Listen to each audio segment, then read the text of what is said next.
কালি পৰহি দিনাখন কংগ্ৰেছৰ মিটিং হৈছিলে তাতে বিজেপিয়ে কিমান হোৰ্ডিং লৈছে কিমান লোৱা নাই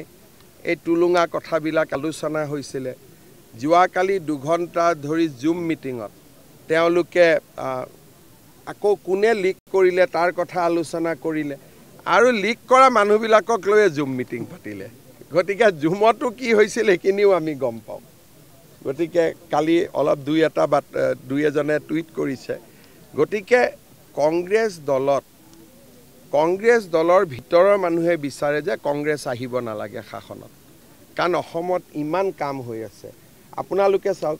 কিমান দিন সাংবাদিকতা কৰিলে 15 বছৰ কংগ্ৰেছৰ গভৰ্ণমেণ্ট আছিল কেতিয়াবা কোনবাই উমৰাংচুৰ নামটো লৈছিল নেকি আজি আমাৰ বিকাশে উন্নতি আজি আহি উমৰাংচু থিয় হৈছে আপোনালোকে এতিয়া হাফলঙত যাওক গাঁৱে গাঁৱে আমাৰ চৰকাৰৰ কাম দেখিব কাৰ্বি আলঙত যাওক গাঁৱে গাঁৱে কাম দেখিব আগতে অসমত এইবিলাক জায়গাত আন্দোলন হৈছিল খালি পুলিশ আৰু মিলিটাৰী আহিছিল আজিতো এটা ভাবিব নোৱাৰা পৰিৱৰ্তন সেই কাৰণে কংগ্ৰেছৰ পৰিয়ালবিলাকেও এবাৰ বিজেপিক ভোট দিব আৰু সকলো সাজু হৈ আছে যে আমি বিজেপিক ভোট দিম সেই কাৰণে কংগ্ৰেছৰ ভিতৰৰ খবৰবিলাকো আমাক দিয়ে আৰু